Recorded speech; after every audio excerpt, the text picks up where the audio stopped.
warganya. Alkisah, di wilayah Kabupaten Trenggalek ada sebuah desa yang semua penduduknya senang berpesta pora. Anehnya, sesepuh desa tak melarang warganya yang sering berpesta dan bersenang-senang. Bahkan ia ikut-ikutan seperti warganya.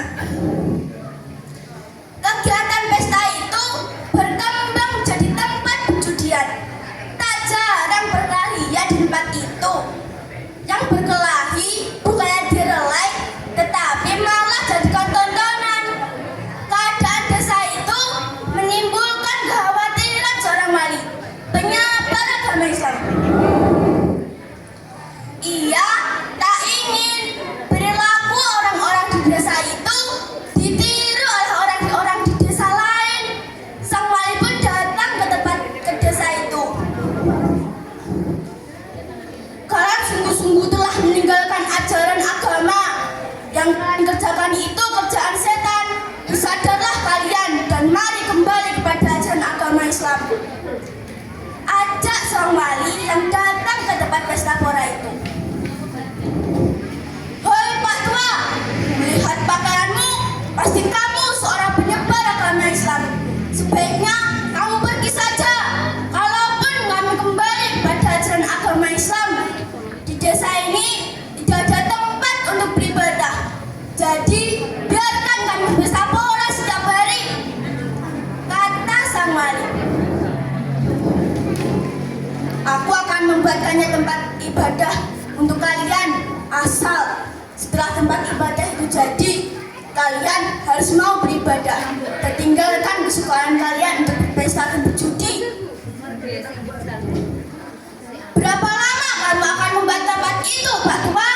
Jika kamu bisa membuatnya waktu semalam, aku akan menuruti perintahmu. Jika tidak, sebaiknya kamu pergi saja. Tantang sesepuh desa yang diikuti anggapan kepala warganya. Baik, aku akan membuat tempat ibadah itu hanya waktu semalam. Kalian harus tepati ucapan sesepuh desa kalian, kata sang wali yang kemudian beranjak pergi. Sang wali pun berjalan sambil mencari tempat yang kira-kira cocok untuk membangun masjid. Setelah menemukan tempatnya, sang wali kemudian sholat dan berdoa meminta bantuan kepada Tuhan. Sementara itu, sepeninggalan sang wali di tempat pesta itu, sesepuh desa menyuruh beberapa wanita-wanita cantik untuk menggoda sang wali.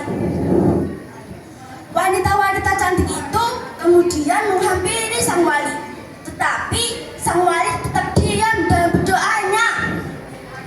Wanita-wanita cantik itu melakukan beberapa cara untuk menggoda sang wali, tetapi setelah beberapa cara telah dicoba, sang wali tetap tak tergoda. Wanita-wanita cantik itu kembali dengan raut kesal. Mereka melaporkan gejolaknya kepada sesepuh desa. Jangan menyerah, wali itu juga manusia. Manusia pasti suka pesta seperti kita. Sekarang juga, mari kita pindahkan tempat pesta ke tempat sang wali berdoa. Pasti dia akan merasa terganggu dan segera pergi dari desa ini, ajak sesepuh desa. Dengan berbondong-bondong, sesepuh desa dan warganya kemudian menghampiri sang wali yang sedang khusyuk berdoa. Semua peralatan pesta mereka bawa.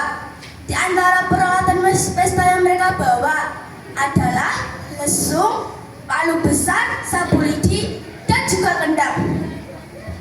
Di mana sang wali yang sedang khusyuk berdoa, ada separuh bangunan masjid di tempat itu. Tak tampak seorang pekerja bangunan di tempat itu. Memang masjid itu diciptakan oleh sang wali dengan bantuan Tuhan.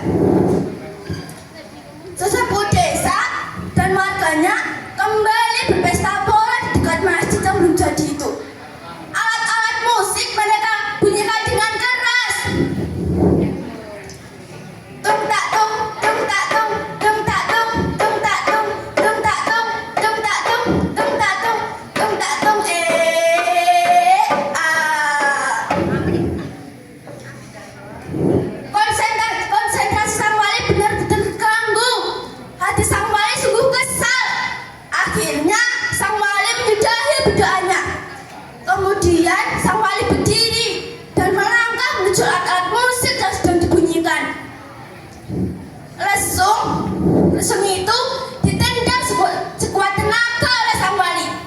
Lesung itu melayang ke arah masjid hingga bangunan itu roboh. Tara arep panggon iki, tara arep panggon iki, ucap Wali dengan kesal. Sungguh ajaib, lesung dan bangunan masjid yang sudah roboh itu berubah menjadi gundukan batu. Gundukan batu itu semakin lama semakin tinggi hingga menjadi gunung batu. Dan sampai sekarang tempat itu dikenal dengan nama Gunung Ora Ari.